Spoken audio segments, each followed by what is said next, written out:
नमस्कार दोस्तों। कांग्रेस के विधायक जो कर्नाटक से हैं, रिजवान अहमद, उन्होंने कहा कि प्रधानमंत्री जी आप कोई संकोच मत कीजिए। जिस तरह हिंदुओं पर बांग्लादेश में हमले हो रहे हैं, तमाम दूसरे अल्पसंख्यकों पर हमले हो रहे हैं, उसके विरोध में आप उसी तरह का एक्शन लीजिए जैसे श्रीमती इंदिरा गांधी ने 1971 में लिया था। आप भी उसी तरह से कड़ा विरोध करिए और उस तरह अपनी सेना को सक्रिय कीजिए। उन्होंने इसको लेकर के प्रधानमंत्री को चिट्ठी लिखी। प्रधानमंत्री कार्यालय से कोई सुगबुगाहट नहीं। प्रधानमंत्री जब लाल किले से बोलते हैं तब भी वो बांग्लादेश को ताकीद नहीं कर पाते हैं। वो उसे नहीं कह पाते हैं कि आप हमारे लोगों पर हमला करना बंद कीजिए या ऐसे हमले रुकवाइए। प्रधानमंत्री करते क्या है? प्रधानमंत्री उसको प्यार से सहलाते हैं। जी हां, प्यार से सहलाते हैं। वैसे ही जैसे कोई अपने प्यारे से व्यक्ति को थपकी देकर कहता है, जो मन करे करो, धीरे से, उस स्टाइल में बोलते हैं। बहरहाल रिजवान अहमद में यह हिम्मत थी कि उन्होंने यह बात कही। क्या भारतीय जनता पार्टी का कोई नेता इस तरह से कह सकता है कि प्रधानमंत्री जी कार्रवाई कीजिए? वो तो विपक्ष से पूछता है कि राहुल गांधी क्या कर रहे हैं, अखिलेश यादव क्या कर रहे हैं, या दूसरे क्या कर रहे हैं। जी हां, राहुल गांधी भी अपना काम कर रहे हैं। राहुल गांधी जानते थे कि यह सरकार उनको अपमानित करना चाहती है, लेकिन उन्होंने कोई कसर नहीं दिखाई।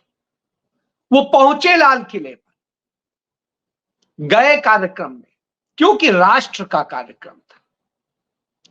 भले ही उसको कैसा व्यक्ति संचालित कर रहा था या कौन लोग उसमें किस तरह से पेश आने वाले थे, उसने परवाह नहीं की। वो पहुंचा, गया, उसे 5वीं रो में बैठाया गया। उसने कहा कोई बात नहीं, वहां भी बैठ गया। चाहता वापस आ सकता था, लेकिन नहीं, वो बैठा रहा, अपमान के घूंट को पीता रहा, क्योंकि यही घूंट उस वक्त कृष्ण ने पिया था। यही घूंट उस वक्त द्रौपदी ने पिया था। यही घूंट अर्जुन और युधिष्ठिर ने पिया था। जी हां, वही घूंट वह भी पीता रहा। क्यों? क्योंकि वक्त पे जवाब दिया जाएगा। जवाब इस तरह से नहीं दिया जाएगा। अपना अपमान मायने नहीं रखता। इस बात को वो संसद में भी कह चुके हैं कि जब इस तरह के सवाल उठाए जाते हैं, बात की जाती है दलितों की, पिछड़ों की, आदिवासियों की, अल्पसंख्यकों की, उन 90% लोगों की, तब गालियां खानी पड़ती है। जी हां, इसी तरह कमोबेश महात्मा गांधी को दक्षिण अफ्रीका में अपमानित किया गया। इसी तरह महात्मा गांधी को भारत आने के बाद अंग्रेजों ने अपमानित किया था। बावजूद इसके वो उससे डरे नहीं, हिले नहीं, वो लड़ते रहे और उसी सुकून से लड़ते रहे और अपने लोगों को सिखाते रहे कि कोई तुमको एक थप्पड़ मारे, तुम अपना दूसरा गाल कर देना, लेकिन तुम उसको थप्पड़ का जवाब थप्पड़ से मत देना, अपने काम से देना। आज भी वही स्थिति है। आज राहुल गांधी यह नहीं कहते कि अशांति कीजिए, राहुल गांधी यह नहीं कहते कि हमला कीजिए, क्योंकि यह कैरेक्टर, यह चरित्र उनका नहीं है, कांग्रेस का नहीं। जी हां, लेकिन भारतीय जनता पार्टी क्या करती है? आज जब हमारी राष्ट्रपति अपना जो पूर्व संध्या पर संबोधन देती हैं तो क्या कहती? वो उन पुरोधाओं के नाम लेती हैं जिन्होंने देश की आजादी में एक महान योगदान दिया। तब वो महात्मा गांधी का भी नाम लेती हैं, सरदार वल्लभ भाई पटेल का नाम लेती हैं और भीमराव अंबेडकर का भी नाम लेती हैं। वो नाम लेती हैं तमाम क्रांतिकारियों का और फिर आ जाती हैं अपने एजेंडे पर। वो स्वतंत्रता दिवस के दिन स्वतंत्रता के दस्तावेजों पर हस्ताक्षर करने वाले, पहला तिरंगा फहराने वाले उन पंडित जवाहरलाल नेहरू का नाम नहीं लेती। वो नाम नहीं लेती हैं किसी उसका जिसका एक महान योगदान था। कोई बात नहीं, मर्जी है आपकी। और फिर गुणगान करने लगती हैं प्रधानमंत्री का, उनका, और जिस तरीके से बखान करती हैं उससे लगता है कि पता नहीं क्या होने वाला है। आज जब यह कार्यक्रम शुरू होने को होता है स्वतंत्रता संग्राम का, उस वक्त का जो लाइव वीडियो रिलीज करने के लिए पीआईबी अपनी साइट से, दूरदर्शन और दूसरे अपनी साइट से उसे रिलीज करते हैं, तो उसमें स्वतंत्रता आंदोलन के बारे में दिखाया और बताया जाता है। जब उसमें दिखाया जाता है तो यह बताया जाता है कि महात्मा गांधी के आने के बाद 1915 में, उसके बाद स्वतंत्रता आंदोलन ने गति पकड़ी। सभी मानते हैं कि महात्मा गांधी के आने के बाद में एक स्फूर्ति आई थी। महात्मा गांधी को अपना जनरल सेक्रेटरी किसने बनाया था?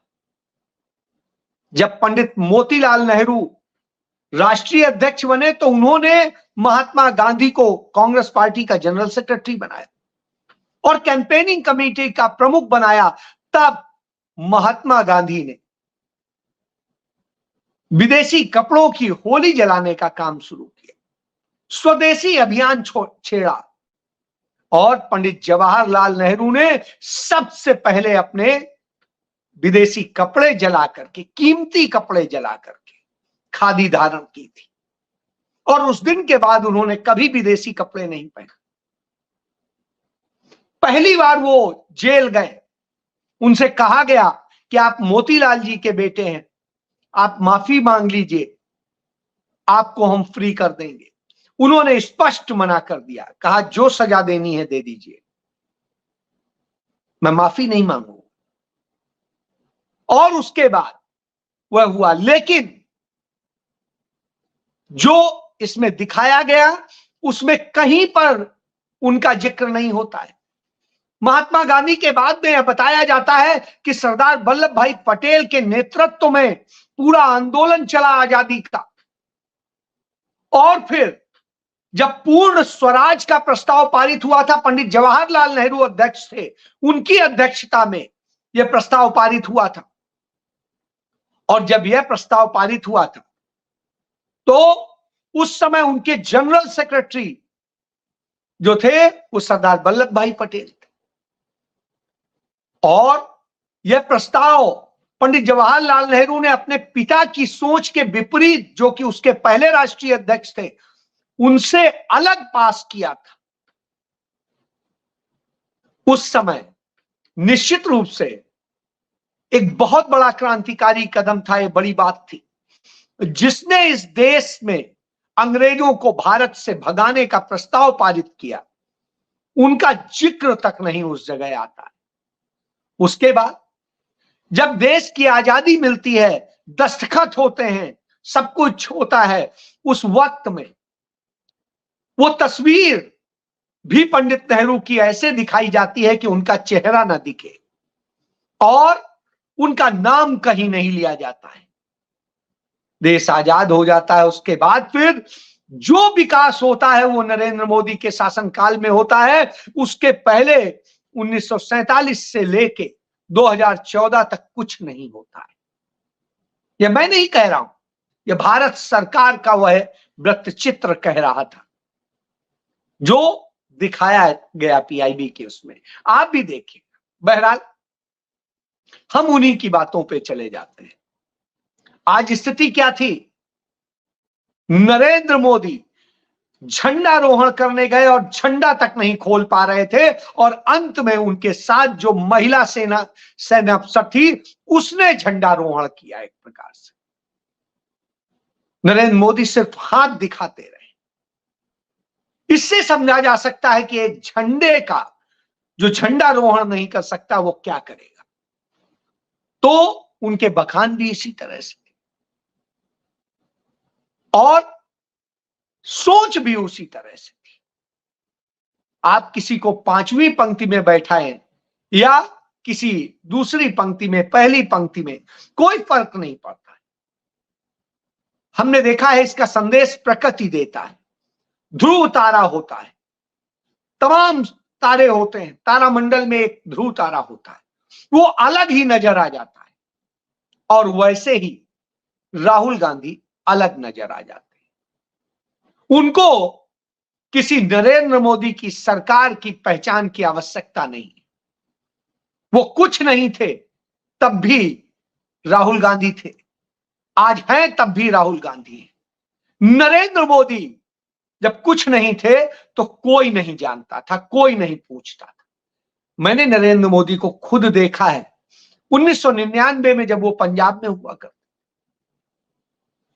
कई बार कई लोग उन्हें बैठाते तक नहीं थे, वह वक्त भी मैंने देखा है। और कई लोग घंटों उन्हें घर के बाहर बैठाए रखते थे, वह भी वक्त देखा है। इसलिए क्योंकि नरेंद्र मोदी की जो वक़्त है वो इस कारण से नहीं कि वो कोई बहुत योग्य है, वो इसलिए क्योंकि वो मुख्यमंत्री रहे, लंबे समय तक रहे, और उसके बाद में वो प्रधानमंत्री हैं, लंबे वक्त से हैं। तो उनका सम्मान सिर्फ इस कारण से है। लेकिन राहुल गांधी का सम्मान उनके साथ लगे गांधी शब्द से, वही गांधी जो फिरोज गांधी के पोते हैं, राजीव गांधी के बेटे हैं। आज नवरोज का दिन है। निश्चित रूप से किसी भी पारसी के लिए इससे बड़ा दिन नहीं होता है, सबसे बड़ा दिन होता है। वही पारसी जो ऋग्वेद के अनुसार अग्नि की पूजा करते हैं, और ऋग्वेद का जो दूसरा नाम है अवस्था, उस नाम से उनका ग्रंथ है, सेम चीज उसको मानते हैं। तो वो पारसी समुदाय के वो गांधी, यानी वो अग्नि जो सबसे पवित्र मानी जाती है, जिसको मान करके शपथ ली जाती है 7 जन्मों के बंधन की, यानी सप्तपदी की, यही हिंदू धर्म का सबसे बड़ा, वो राहुल गांधी। तो वो राहुल गांधी अलग दिखते हैं। बहरहाल नरेंद्र मोदी वहां पर मेडिकल सीटों के बढ़ावे के नाम पर हमला बोलते हैं। पिछली बार उन्होंने बोला था महिला सम्मान, और जिस समय वो बोल रहे थे महिला सम्मान की बात, तभी बिल्किस बानो के बलात्कारियों को बरी किया जा रहा था। और अब नरेंद्र मोदी बोल रहे थे, और जब बोल रहे थे तो एक बात कह रहे थे कि 75,000 मेडिकल की सीटें हम बढ़ाने जा रहे हैं। पिछले 10 साल से वो सरकार में 1 लाख के करीब सीटें हैं, 1 लाख से कुछ हल्की सी ज्यादा, और वो 1 लाख जो मेडिकल की सीटें हैं उनकी भी दशा बड़ी बुरी है। तो आप इससे समझ सकते हो, जिनमें भारत सरकार के यदि मेडिकल कॉलेजेस की बात करेंगे तो वहां पर भी जो हालत 50,000 के करीब, तो आप 75,000 कहां बढ़ा दोगे? जो मेडिकल कॉलेज तमाम जिलों में खोले गए हैं उनमें आप जाके देखिए, न पढ़ाने के लिए सही स्टाफ है, फैकल्टी है, न कुछ है, न कोई व्यवस्था है। वहां से निकले डॉक्टर आपको शायद मार दें तो कोई बहुत बड़ी बात नहीं हो। तो वह नरेंद्र मोदी है। नरेंद्र मोदी एक कोई विजन प्रस्तुत नहीं कर सके कि उनकी तीसरी बार की सरकार है वो क्या विजन प्रस्तुत करेंगे। वही स्थिति है, राष्ट्रपति बखान कर रही थी और ये कर रहे थे, तो विजन के नाम पे बस 2047 बताते हैं। 2047 में तक पता नहीं हम में आप में कितने लोग जीवित रहेंगे, लेकिन जो रहेंगे वो देखेंगे। क्योंकि अब तक जितने वायदे इस तरह से हुए, जो 10 साल के 5 साल के वायदे किए गए थे, 100 दिन के वायदे किए गए थे, क्या वो वायदे पूरे हुए हैं? जब हम यह सवाल करते हैं तो आता है नहीं हुए। नरेंद्र मोदी बखान करते हैं कि पहले आतंकी आते थे, मार के चले जाते थे, हमने सर्जिकल स्ट्राइक करके। सर्जिकल स्ट्राइक सदैव होती थी, लेकिन वो गोपनीय रखी जाती थी। आपने उनका प्रचार प्रसार करने का शुरू किया, लेकिन सत्यता यह है कि हर सर्जिकल स्ट्राइक यह साबित कर गई कि उसमें आप कोई सफलता प्राप्त नहीं कर सके और वो आपके असफल परिणाम थे। उसी का नतीजा है कि आज सबसे ज्यादा आतंकी हमले आपकी सरकार में हो रहे, इतने भारत के इतिहास में कभी नहीं हुए। तो यह अपने आप में आईना था। इस स्थिति पर जब बात होती है, हमें याद आता है जब देश आजाद हुआ था, पंडित जवाहरलाल नेहरू ने झंडा फहराने के वक्त अपना जो भाषण दिया था, उस भाषण में सिर्फ 2 लोगों का नाम लिया, एक महात्मा गांधी का और एक सुभाष चंद्र बोस का। क्योंकि महात्मा गांधी हमारे लिए सर्वादरणीय थे और सुभाष चंद्र बोस, जिन्हें उन्होंने आदर के साथ में छोटे भाई के तौर पे कहा था। और आज क्या हो रहा है? आज जब उस वृत्त चित्र में दिखाया जाता है, तो यह दिखाया जाता है कि देश की आजादी में जो सबसे बड़ा कारण था, जिसके कारण देश आजाद हुआ, वह विनायक दामोदर सावरकर था। उस सावरकर के कारण देश का आजादी मिली। उसने ऐसी कविताएं लिखी, ऐसे ग्रंथ लिखे, ऐसा साहित्य लिखा जिसके कारण क्रांति हो गई, जिसके कारण देश आजाद हो गया, आंदोलन चले। जब हम यह देखते हैं तो हमें लगता है यह भी बताना चाहिए था कि उनके एजेंडे में यह भी शामिल था कि महात्मा गांधी की हत्या होगी और हत्या में वो मुलजिम होंगे। इससे समझा जा सकता है कि किस तरह का एजेंडा सेट करने का यह सिर्फ था और कुछ नहीं था। और यह कब होता है? हम जब बच्चे थे, खेला करते थे, कुछ बच्चे जो हार जाते थे वो खेल को बिगाड़ देते थे। कमोबेश वही स्थिति है। नरेंद्र मोदी को अब इतना डर लगने लगा है कि संसद में तो जाने की, सदन में जाने की हिम्मत नहीं कर पाए, तो अब सार्वजनिक जगह पर अपमानित करके सोचते हैं कि हम जीत जाएंगे। ये वही स्थिति है कि जो जीत नहीं पाता खेल में, तो वो गाली देके खेल खराब करता है। तो वही आज वो करने की कोशिश कर रहे हैं, लेकिन इन सब से फर्क नहीं पड़ेगा, क्योंकि क्रांति करने वाले, देश के लिए लड़ने वाले हर अपमान सहते हैं और हर अपमान सहने को तैयार रहते हैं। राहुल गांधी तो कह चुके हैं, मैं जरूरत पड़ी तो जेल भी जाने के लिए तैयार हूं, चाहे झूठे आरोप लगाइए, चाहे जो लगाइए, लेकिन मैं लड़ूंगा और लड़ता रहूंगा। आज वह दिखाई दे रहा है। तो इससे समझ लीजिए, यह आपकी कुंठा और हार को दर्शाता है, ना कि जीत को। इसलिए नरेंद्र मोदी के लिए यह अपने आप में सबक है कि समझ लें कि अब वो खात्मे की तरफ बढ़ रहे हैं। जय